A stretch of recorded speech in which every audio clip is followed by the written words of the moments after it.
امام شافعی نے اپنی کتاب العلوم کے اندر لکھا ہے، جب میں کسی اہل حدیث کو دیکھتا ہوں تو ایسا لگتا ہے جیسے میں کسی صحابی کو دیکھ رہا ہوں۔ کتاب العلوم کے اندر امام شافعی نے لکھا ہے، یہ چلا رہے ہیں بیچارے اہل حدیث تو انگریزوں کی ایجنٹ ہیں، یہ انگریزوں کے دور کی پیداوار ہیں۔ امام شافعی نے لکھا ہے کتاب العلوم کے اندر، جب میں کسی اہل حدیث کو دیکھتا ہوں پتہ چلا کہ اہل حدیث امام شافعی کے دور میں بھی تھے۔ اور میں نے الہ آباد میں تقریر کی تھی، الہ آباد یوپی میں نے کہا تم جس پیر کو سب سے زیادہ مانتے ہو وہ اہل حدیث تھا، عبد القادر جیلانی۔ پڑھیے غنیت الطالبین، سینے پر نیت باندھتے تھے۔ پڑھیے ان کی کتاب، سورہ فاتحہ پڑھتے تھے۔ پڑھیے ان کی کتاب، جنازے کی نماز میں بھی وہ سورہ فاتحہ پڑھتے تھے۔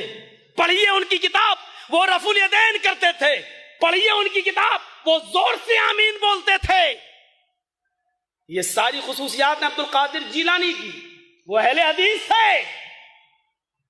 کہنے لگا نہیں وہ شافعی تھے۔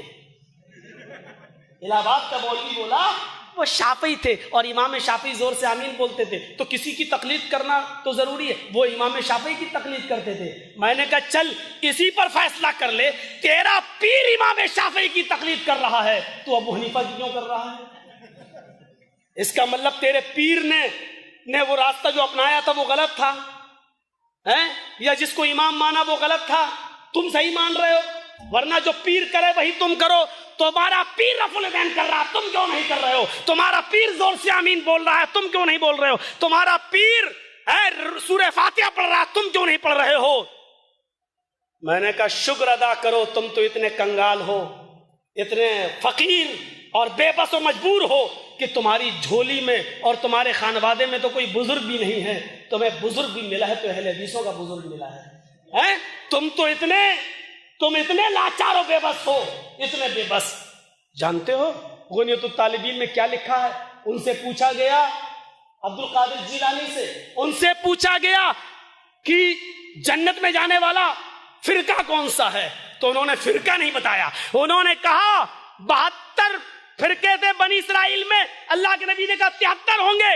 انہوں نے کہا 72 جہنمی، ایک جنتی، ایک جنتی۔ پوچھا گیا عبد القادر جیلانی سے جنتی کون؟ انہوں نے کہا ہم اصحاب الحدیث، جنت میں جانے والے اہل حدیث ہوں گے۔ کیا کہا تھا انہوں نے؟ اہل حدیث ہوں گے۔ اب ان سے پوچھا گیا اچھا یہ بتاؤ بدعتی کی پہچان کیا ہے؟ انہوں نے کہا بدعتیوں کی بہت پہچان ہے، بدعتی کی بہت پہچان ہے۔ تو کہا کہ ایک پہچان بتا دو۔ انہوں نے کہا بدعتی کی سب سے بڑی پہچان یہ ہوگی کہ وہ اہل حدیث کو دیکھ کر جلتا ہوگا۔ پہچان بھی کیا بتائی غنیت الطالبین میں عبد القادر جیلانی نے کہ بدعتیوں کی بہت سی پہچان ہے۔ کہا ایک بتا دو، کہا سب سے بڑی پہچان یہ ہوگی کہ وہ اہل حدیث کو دیکھ کر جلتا ہوگا۔ ایمانداری کے ساتھ بتائیے میرے بھائیوں، آج اہل حدیثوں کو دیکھ کر کون جلتا ہے؟ یہ پہچان، اور یہ انہوں نے خود کہا ہے۔ ایسا نہ ہو کہ کل یہ فتویٰ دے دیں کہ غنیت الطالبین پڑھنا بھی حرام ہے۔